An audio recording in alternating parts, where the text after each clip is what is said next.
আসসালামু আলাইকুম বন্ধুরা, welcome back to my channel. বন্ধুরা কেমন আছেন?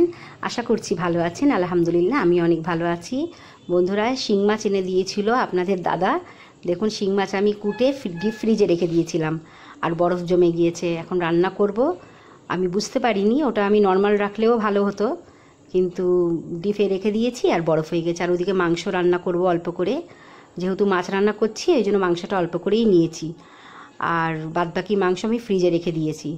এই তো এখন আমি শিং মাছ রান্না বসিয়ে দেবো। আর বন্ধুরা রমজান মাস তো শেষ হয়েই আসছে, আজ তো আখিরি জুম্মা ছিল। এবারে মনটা সবার আর কি একটু খারাপই হয়ে যাবে, কারণ রোজা শেষ হয়ে যাচ্ছে, তাই না? আর 4-5টাই বাকি আছে রোজা। তো আলহামদুলিল্লাহ অনেক ভালো হয়েছে, মানে রোজা সবারই। লাস্টের দিকে একটু তো গরম পড়বেই, কারণ এখন তো এপ্রিল মাস পড়ে গিয়েছে না। তো প্রথমের দিক থেকে রোজা আমাদের আলহামদুলিল্লাহ সকলেরই ভালো গিয়েছে। এই তো বন্ধুরা এখানে আমি ওইদিকে ছোট প্রেশার কুকারে বসিয়ে দিয়েছিলাম মাংসটা। আর এই তো তোকমারি ভিজিয়ে দিয়েছি, কারণ তোকমারি একটু তাড়াতাড়ি ভিজিয়ে দিলেই ভালো, ওটা ফুলে থাকবে। আর এদিক দিয়ে আমি শিং মাছ রান্নাটা বসিয়ে দিচ্ছি।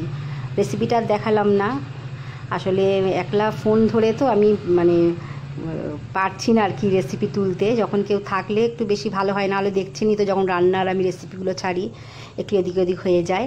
আর রোজা করে তো শরীরটা আসলে চলছে না। একবার ভেবেছিলাম শিং মাছের রেসিপিটা একটুখানি দেখাবো আপনাদেরকে, কিন্তু হয়ে উঠলো না। যাই হোক, সাধারণভাবেই যেরকম আপনারা রান্না করেন এভাবেই রান্না করি। পেঁয়াজ রসুন লাল করে, আদা রসুন আর সমস্ত মশলা দিলাম, ধনের গুঁড়ো, জিরের গুঁড়ো, হলুদ, লঙ্কা, পরিমাণ মতো লবণ দিলাম, টমেটো, কাঁচা লঙ্কা এইসব দিয়েই আর কি, যেভাবেই আর কি আপনারা রান্না করেন শিং মাছ সেইভাবেই। আর আমি এটাতে আলু দেবো না, এমনি কষা করব। কষাও না, ঠিক একটু ঘন ঘন ঝোলটা রাখবো। শিং মাছের ঝোল খাওয়াটা খুব ভালো, আর বিশেষ করে আমার মেয়ের জন্যই আনা। আর বেশি রান্না করব না। এই যে দেখুন, মনে হয় এখানে 5-6টা-7টা হবে, এর বেশি হবে না। তো অল্প করেই রান্না করছি, একবেলা খাওয়া যেহেতু, রাতেই শুধু খাওয়া হবে। আর একটু অল্প করে মাংস রান্না করেছি। তো এই ছিল আজকের আর কি আমাদের রান্না বান্না। রমজান মাসে আর কত খাবো। আর ইফতারিতেও মেয়ে আজকের অফিস থেকে ও ফোন করে বলল অফিসে যে মা আমি আজকের অফিসেই ইফতারিটা করবো, একটু কাজের চাপ আছে। তো আমি বললাম তাহলে ঠিক আছে। ওর বাবাকে বলি তাহলে আর অল্প করেই ফল কাটি। একদম অল্প করে ফল কেটেছিলাম, আর একটু চাউমিন বানিয়েছিলাম একদম। আর ছোলা ঘুগনি, তারপরে কাঁচা ছোলা আর খেতে ভালো লাগছে না, টানা খাওয়া হচ্ছে। মাঝখানে অন্য অন্য জিনিসও খেয়েছিলাম। এর মাঝে একদিন আমার মেয়ে অফিস থেকে সাউথ ইন্ডিয়ান খাবার নিয়ে এসেছিলো। তোমার কি বলে দহি বাড়া এনেছিল, তারপরে হলো গিয়ে ধোসা এনেছিল, এগুলো এনেছিল, ওটাও খেতে খুব ভালো লেগেছে। আর এই দেখুন বন্ধুরা আমাদের ছাদে আপনারা তো দেখেছেন পেয়ারা গাছ। পেয়ারা গাছে ওর বাবা গিয়ে পেয়ারা পেড়ে নিয়ে এসছে। একটা যেটা প্রথমের পেয়ারাটা দেখালাম ওটা পাকা, আর এই দুটো একদম শক্ত। এটা পাকা পেয়ারা আর ওই দুটো শক্ত। ওটা উনি বুঝতে পারেননি, তুলে নিয়ে চলে এসছে। আর কিছু করার নেই, ওটা তো পাকিনি, শক্ত হয়ে আছে। এই তো এদিকে আমার মাংস না, শিং মাছটা কষা হয়ে গিয়েছে। এবার এর মধ্যে আমি পানি দিয়ে দেবো, দিয়ে কিছুক্ষণ ফুটিয়ে তারপরে একটু লাস্টে জিরের গুঁড়ো দিয়ে দেবো, দিয়ে নামিয়ে নেবো। আর ঝোলটা অনেক ঘন না আর অনেক পাতলাও না, বেশ একটু মাঝারি মতোই রেখেছি। শিং মাছের ঝোল একটু পাতলা হলেও কোনো ব্যাপার না, ঝোলটাই আর কি খুব ভালো। শিং মাছ আর মাছের ঝোলটা খাওয়া খুব ভালো, কিন্তু আমি বেশি রাতের বেলা বলে অল্প করেই আর কি ঝোলটা রেখেছি। তো আজকের এই আমাদের রান্নাবান্না হয়েছে।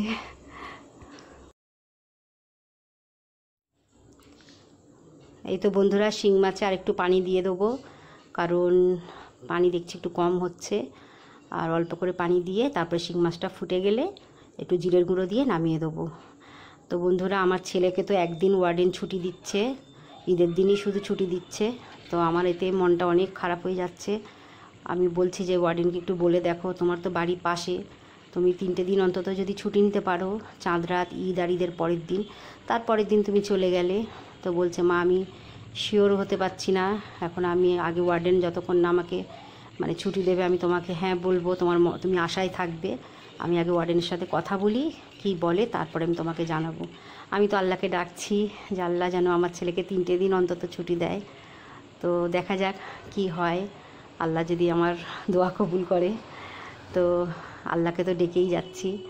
তো ঠিক আছে বন্ধুরা, এই তো আমি চাউমিন বানাচ্ছি, হালকাভাবে চাউমিনটা বানিয়েছি। আলু আর একটা ডিম দিয়ে সিম্পলভাবে চাউমিনটা তৈরি করেছি।